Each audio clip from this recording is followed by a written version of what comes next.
Bienvenidos, esto es Razón de Estado y tengo el gusto de presentarles a Gerardo Bongiovanni, él es presidente de la Fundación Libertad Argentina y director general de la Fundación Internacional de la Libertad, de la cual es presidente Mario Vargas Llosa. También nos acompaña Álvaro Vargas Llosa, ensayista y periodista peruano, tiene estudios en historia en la London School of Economics en el Reino Unido y su más reciente libro se titula El estallido del populismo. Gerardo, Álvaro, bienvenidos a Razón de Estado.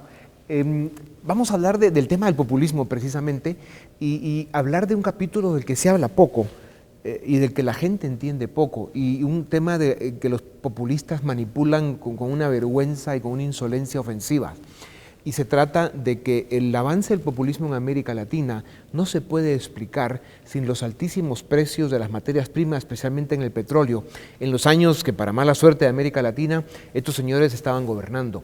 Y usaron esas fortunas multibillonarias en tratar de instalar pues, ese modelo populista, clientelar, regalando dinero a diestra y siniestra, sobre todo a siniestra, y luego a hacer pues, esos programas clientelares para comprar votos, para mantenerse, digamos, con el tema de la reelección, en lo que iban manipulando las constituciones, hasta que se robaban los países enteros, estos desgraciados. Y la gente entiende poco de que en vez de haber invertido en programas sociales, en infraestructura, en consolidar sus democracias, pues lo que hicieron fue hacer sus fincas estos señores. ¿Por qué le hizo tanto daño esto a América Latina, Álvaro, y por qué estamos hoy pagando las consecuencias de forma tan grave? Cómo no, Dionisio, encantado de estar contigo antes que nada. Creo que has tocado un tema absolutamente crucial, ¿no? Se produce un boom de los commodities, un boom de las materias primas en América Latina a comienzos del nuevo milenio, 2001, 2002, dependiendo de cuál de las materias estemos hablando, y dura hasta el 2011, 2012, algunas un poquito antes, de manera que coincide con una oleada de gobiernos populistas que llegan al poder, en fin, por distintas razones, sería complejo entrar en cada caso, pero esa coincidencia evidentemente potencia el fenómeno de una manera impresionante. Si esta gente hubiera llegado al poder con unos precios de las materias primas muy distintos, su capacidad de crear clientelas políticas como las que crearon hubiera sido muy limitada. Evidentemente logran con ese dinero no solamente crear grandes clientelas, sino ejercer una política exterior venenosa, nefasta en toda la región, capturar organismos tan influyentes como la OEA, por ejemplo. Durante unos años era imposible que ninguna buena causa se abriera camino en la OEA porque el control de los populistas de la OEA era total. Se vienen abajo los precios, como suele ocurrir, porque estas cosas son cíclicas, y evidentemente eso tiene dos consecuencias. Una es que, por supuesto, digamos una bendición, y es que los gobiernos populistas que se habían beneficiado de este boom de los commodities se empiezan a debilitar enormemente porque sus economías ya no pueden sostener esas clientelas. Y eso produce varios cambios importantes. Eso afectó al lulapetismo en Brasil, afectó evidentemente al kirchnerismo en Argentina, afectó también a Correa en Ecuador. En fin, hay una consecuencia positiva. A Evo también, aunque Evo astutamente había hecho una política algo menos estatista que los otros, de manera que había tenido un poquito más de crecimiento, pero en fin, es un tema distinto. La contrapartida de todo esto es que, ¿qué ocurre? Que en algunos países caen estos gobiernos populistas, los reemplazan gobiernos mucho mejor orientados, pero entonces esos gobiernos tienen unas cajas fiscales que están absolutamente devastadas, han sido vaciadas por los gobiernos populistas, tienen además unas clientelas, digamos, ya predispuestas contra ellos, las clientelas de los antecesores, y entonces evidentemente tienen que operar, como le ocurrió, por ejemplo, a Mauricio Macri, dentro de condiciones tremendamente difíciles y complicadas. Y para que Gerardo nos cuente, y cuando la gente lo escuche hablar, veremos que es argentino. Gerardo, lo que dice Álvaro es totalmente cierto. Macri llega 4 años a la presidencia en Argentina, recibe un país devastado fiscalmente, económicamente, con una sociedad pesimista y, digamos, frustrada. Y en esos 4 años, pues probablemente su error es no haber avanzado más fuerte con las grandes reformas que Argentina necesitaba. Y en esos 4 años no le da tiempo a limpiar. Y vienen los argentinos y vuelven a votar por la Cristina Fernández y su asistente, el que está supuestamente presidente. Sí, en el único caso en la historia donde la vicepresidenta designa al presidente, ¿no? Forma parte de todo el folclore muchas veces inexplicable argentino, también para los argentinos. Efectivamente, Macri recibe a la Argentina en un estado tremendo. Para explicitar un poco eso que vos hacías mención, de todo ese dinero que entra y que en lugar de gastarse en infraestructura o en hacer reformas institucionales estructurales que permitan un desarrollo económico y social sostenido, se gasta en demagogia, se gasta en clientelismo. El kirchnerismo, por ejemplo, aumentó el gasto público del 32 al 48% del PBI en la Argentina. Duplicó la cantidad de empleados públicos, pasó de 2 millones a casi 4 millones. Devaluación, desempleo. Devaluación, desempleo, puso en el sistema jubilatorio a 5 millones de personas que no habían hecho ningún aporte. Es decir, sus votantes. Por supuesto, sus votantes. Permitió un desfasaje con los precios energéticos increíble. Para que te dé una idea, cuando asume Macri, el precio que pagábamos los argentinos por la luz y el gas representaba el 12% del costo, el 12% del costo. El otro 88% era un subsidio del Estado, clientelista. Claro, Macri tuvo que afrontar todo eso, intentó hacerlo, muchas cosas, por ejemplo el tema energético lo manejó bastante bien, fue, creo yo, muy tibio y excesivamente gradualista en resolver el tema del déficit fiscal. Macri recibió un déficit fiscal del 8%. Fíjate vos, ¿no? Gasto público del 48%, presión tributaria en niveles récord y así todo, déficit fiscal del 8%. Era una situación endemoniada. Muchos creemos, aún con la enorme simpatía que yo tengo por el presidente Macri, por parte de su gobierno y por las intenciones que él tuvo, que ese gradualismo que Macri decidió aplicar fue demasiado gradual, como dicen algunos. ¿Qué le espera Argentina con Cristina Fernández de regreso en el poder?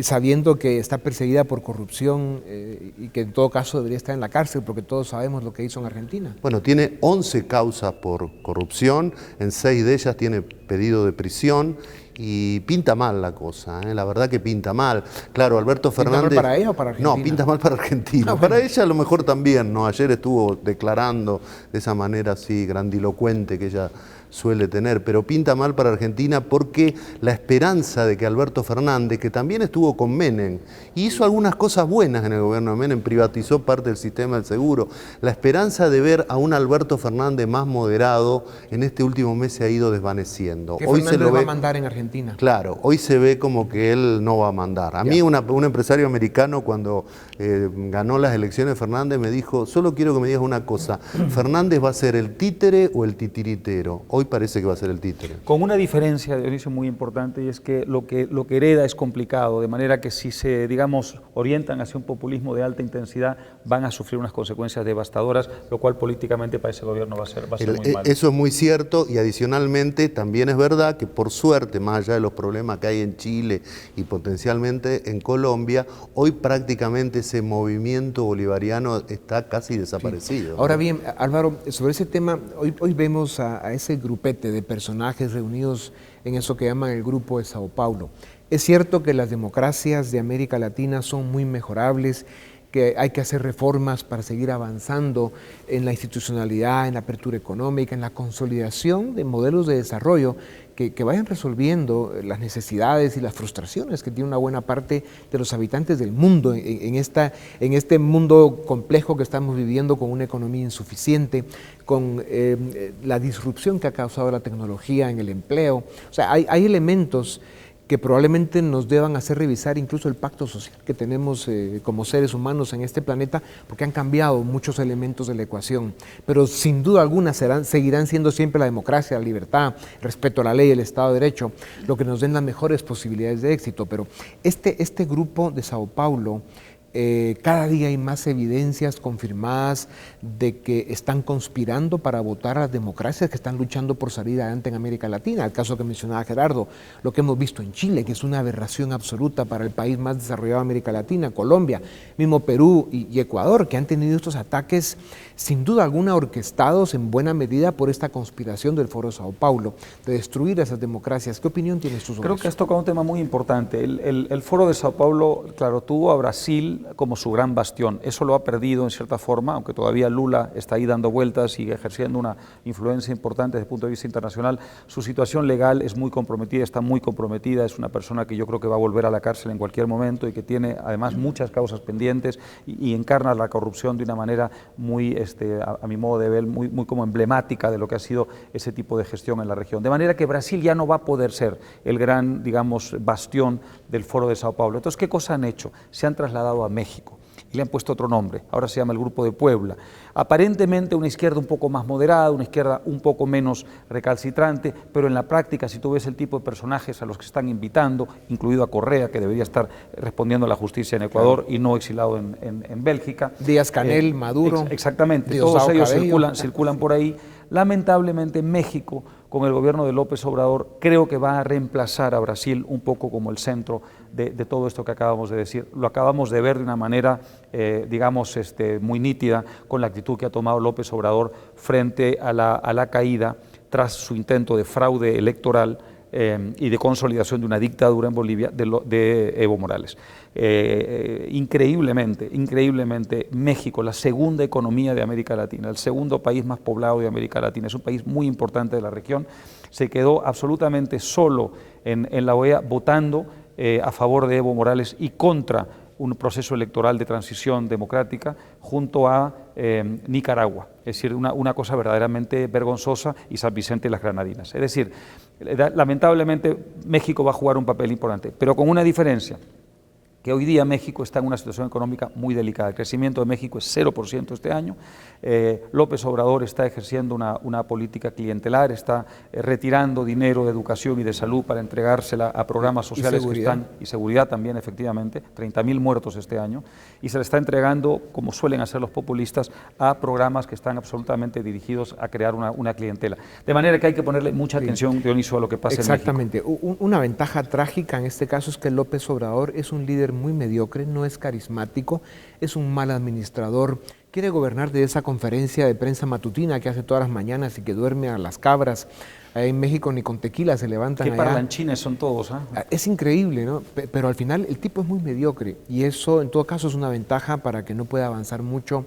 Digamos, México, además de su economía debilitada en este apoyo al nuevo grupo de Sao Paulo, al nuevo grupo de Puebla que fue antes del Foro Sao Paulo. Sin duda alguna, América Latina tiene desafíos extraordinarios, pero ¿qué ven ustedes que puede pasar sobre todo en Chile, Colombia, Perú y Ecuador, que son democracias, especialmente las tres últimas, dejando a Chile por aparte, que es un país más avanzado? ¿Qué puede pasar ahí con este ataque que están teniendo, que se suma a los problemas internos que es cierto que los tienen? ¿Cómo no? Bueno, lo de Chile a mí me parece absolutamente capital, es decir, tenemos que ponerle una enorme atención a lo que pasa en Chile. No voy a repetir aquí todas las estadísticas porque abundan, no daría el tiempo, pero Chile es un país que está hoy día a la vanguardia de América Latina, está a $5.000 per cápita del desarrollo, literalmente, ha reducido la pobreza. La desigualdad, que es una de las grandes banderas de la extrema izquierda, se venía reduciendo de una manera sistemática, y si la tendencia hubiera continuado, si no se hubiera producido lo que se ha producido, estarían en el famoso índice Gini en 0.3 dentro de muy poco tiempo, lo cual significa uno de los países más iguales o menos desiguales de la región. De manera que hay aquí un discurso de deformación total. Pero independientemente de eso, rápidamente creo, Dionisio, que aquí ha ocurrido una verdadera tragedia, y es que un sector importante de la clase media, que evidentemente está por delante de la clase media del resto de América Latina, pero que está todavía lejos de cumplir sus aspiraciones porque se compara con el primer mundo, porque todavía hay un sector vulnerable, porque el crecimiento de la economía chilena no es el que era hace algunos años, porque las reformas se detuvieron, y el periodo de Michelle Bachelet creo que hizo daño a la confianza de los empresarios. Y el mundo está complicado. Y el mundo está muy complicado, el contexto mundial no es el mejor. Entonces se produce una situación perfectamente comprensible y de otra forma perfectamente manejable en una democracia, pero trágicamente la radicalización de un sector grande de la izquierda chilena ha penetrado todo este proceso de un modo que es francamente deleterio y venenoso y peligroso para la democracia chilena. Estos son esos grupos de jóvenes desadaptados, frustrados, que es cierto que están viviendo en un mundo y en una era en la que no están encontrando las satisfacciones que quisieran. Digamos, hay altos niveles de expectativas respecto a una realidad que no llega. Entonces lo que han producido es frustración, y esta frustración la demuestran de esta manera brutal, destruyendo 76 estaciones de metro en la forma en que lo hicieron, tiendas, supermercados, etcétera, y haciéndole muchísimo más daño a la gente que dicen defender, lo cual es una de las grandes contradicciones. Dionisio, como es nada más el tema que lo comento de una vez, del discurso políticamente correcto de la desigualdad. Hay que tener cuidado con la forma en que se manipula ese discurso, porque con las políticas que se proponen terminan convirtiendo al mundo en un lugar mucho más desigual, con más pobreza, falta de inversión y de oportunidades. Aquí hay mucho que hablar del tema, pero dale, Gerardo. Bueno, Chile bajó la pobreza del 42 al 7%, uno podría decir es un logro extraordinario, también mejoró la desigualdad. Yo creo que más allá de la insatisfacción de amplias capas de la sociedad en todos los países, algunos dicen que tenemos crisis de expectativas en este momento y un poco de esto hay. Ya lo decía Friedman decía cuando hay muchas crisis que se desatan cuando los países crecen y se desarrollan. Crisis de éxito. Pero más allá de esto no hay que soslayar, yo no soy amigo de las teorías de las conspiraciones, pero aquí está pasando algo raro también. Yo no tengo ninguna duda que hay sectores vinculados a Cuba, desde luego vinculados a Venezuela, que están operando en términos prácticos. Lo que ocurrió en Chile, en casi 90 estaciones de metro destruidas, 40 en un día, esto cuesta imaginar que no está organizado, ¿no? Tanto Piñera en Chile como Duque en Colombia han expulsado de sus países a grupos de cubanos, venezolanos, que estaban operando realmente el terrorismo y la organización. Y Bolivia, la presidenta interina de Bolivia. Exactamente, y Bolivia también. Fue muy valiente la presidenta de Bolivia. Este tema es muy grave. Se habla de tecnología rusa, inteligencia cubana y dinero chavista en estos movimientos terroristas. Una cosa que yo diría, que lo hemos conversado muchas veces con Gerardo, hay solo una cosa que hay que aprender de todos ellos, Dionisio, que es que qué bien se coordinan, qué bien se organizan y qué solidarios son entre ellos internacionalmente. Si los que defendemos la libertad, la democracia, el Estado de Derecho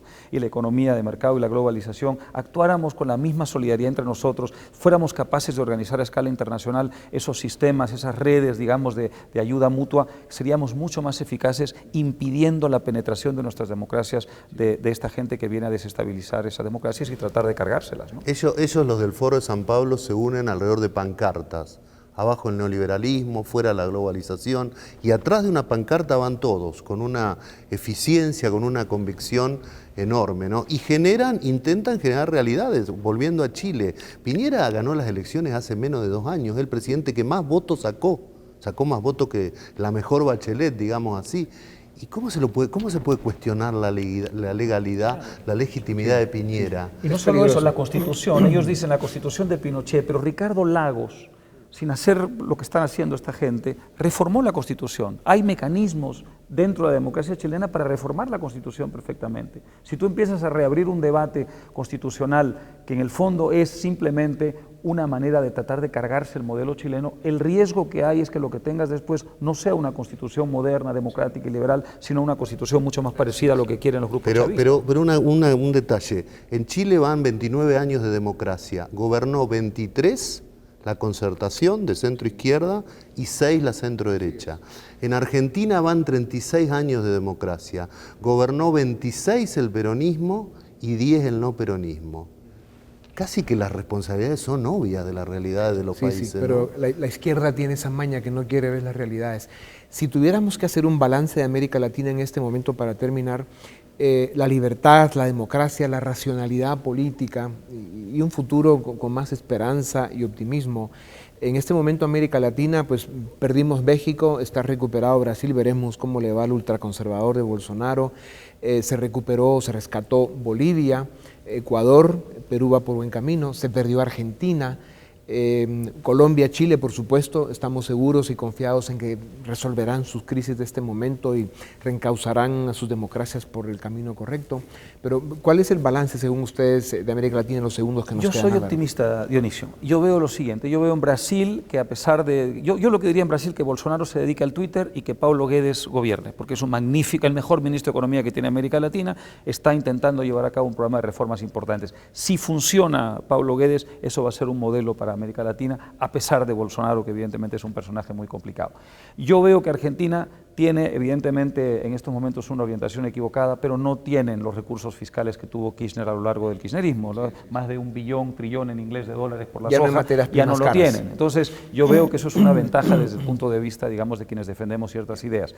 Veo también exactamente lo mismo en México, no es lo mismo México creciendo 0% este año con López Obrador que si estuviera creciendo 5 o 6%. Y con problemas internos complejos. Muy importante es el tema de seguridad, que es en estos momentos muy grave. Y yo veo a Perú es una democracia, a pesar de los problemas que tiene, que está con consolidada, no veo un peligro, sí hay una falta de reformas económicas, pero necesita una nueva oleada de reformas, pero de todas maneras son asuntos que están dentro de la democracia, y yo creo que, como tú has dicho, Chile y Colombia terminarán manejando este problema a la hora en que voten el plebiscito para la nueva Constitución y eventualmente el referéndum una vez que se haga la Constitución. Yo me niego a creer que esos 50 y tantos % que eligieron al señor Piñera van a votar a favor de una aventura populista a través de la nueva Constitución. De manera que, ojo, que no se han hecho escuchar todavía los millones de chilenos que se han quedado en sus casas. Hemos visto solo a los que han salido a las calles.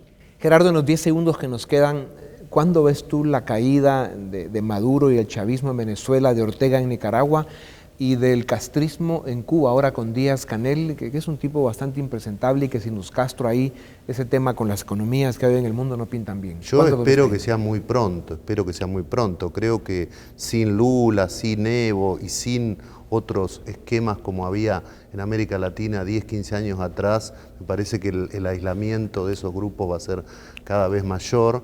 Y bueno, tengo fe, tengo la ilusión de que podamos ver pronto democracia en Venezuela y en Nicaragua. Cuba es otra historia, más complicada todavía. Pues bueno, compartimos contigo esa fe y esa ilusión, y ojalá que si podemos hablar antes de la Navidad del 2020, podamos hacer un brindis y celebrar por la libertad y la democracia en esos 3 países que sin duda alguna la necesitan. Muchas gracias por haber compartido con nosotros estos minutos, de verdad. Y a ustedes también, muchas gracias, y esto es Razón de Estado.